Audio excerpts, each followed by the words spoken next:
छत्तीसगढ़ में आयोजित एक कार्यक्रम में केंद्रीय गृह मंत्री अमित शाह ने कहा कि अवैध नशीले पदार्थों का व्यापार न केवल भारत के लिए एक चुनौती है बल्कि एक वैश्विक मुद्दा भी है। उन्होंने इस बात पर जोर दिया कि अगर देश संकल्प और रणनीति के साथ आगे बढ़े तो इस खतरे से निपटा जा सकता है। उन्होंने आगे कहा कि अवैध नशीले पदार्थों के व्यापार से उत्पन्न धन का उपयोग आतंकवाद और नक्सलवाद फैलाने और देश की इकोनॉमी को कमजोर करने जैसी राष्ट्र विरोधी गतिविधियों के लिए भी किया जाता है। शाह ने नशीली दवाओं का पता लगाने, नेटवर्क को नष्ट करने, अपराधी को पकड़ने और नशे की लत को छुड़ाने जैसी 4 सूत्रों को अपनाने की जरूरत पर जोर दिया।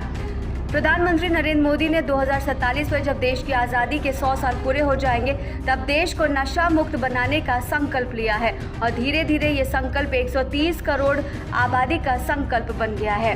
शाह ने कहा, मेरा मानना है कि समृद्ध, सुरक्षित और गौरवशाली भारत बनाने के लिए नशा मुक्त भारत का संकल्प बेहद मायने रखता है। उन्होंने चेतावनी देते हुए कहा कि कई देश इसके खिलाफ अपनी लड़ाई हार चुके हैं। उन्होंने कहा कि जीरो टॉलरेंस नीति के साथ देश को नशा मुक्त बनाना हमारी राष्ट्रीय जिम्मेदारी भी है।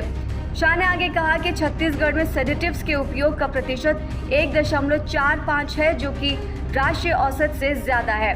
उन्होंने कहा कि छत्तीसगढ़ में 4.98% लोग गांजे का सेवन करते हैं, जो राष्ट्रीय औसत 2.83% से कहीं ज्यादा है, जो कि चिंता का विषय है। उन्होंने कहा कि छत्तीसगढ़ की सीमाएं उड़ीसा और आंध्र प्रदेश सहित 7 राज्यों से लगती हैं, जहां से नशीली दवाओं की तस्करी की जाती है। छत्तीसगढ़ बंगाल की खाड़ी के भी करीब है और उड़ीसा और आंध्र प्रदेश की तटीय कनेक्टिविटी नशीली दवाओं के व्यापार का रास्ता बनाती है।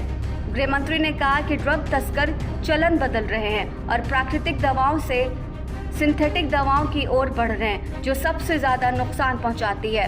उन्होंने ये भी कहा कि नशीली दवाओं के व्यापार नेटवर्क को खत्म करने के लिए ऊपर से नीचे और नीचे से ऊपर नजरिए के साथ साइंटिफिक जांच पर ध्यान केंद्रित करने की जरूरत पर बल दिया जाए।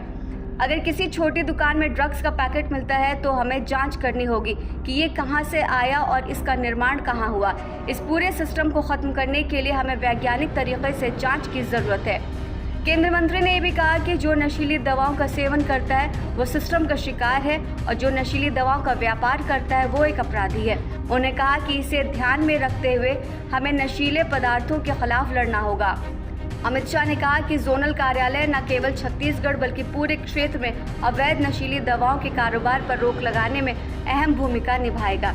इस कार्यक्रम में छत्तीसगढ़ के मुख्यमंत्री विष्णुदेव साय, उप मुख्यमंत्री विजय शर्मा, केंद्रीय गृह मंत्री नित्यानंद राय के साथ साथ कई विभागों के अधिकारी भी शामिल थे।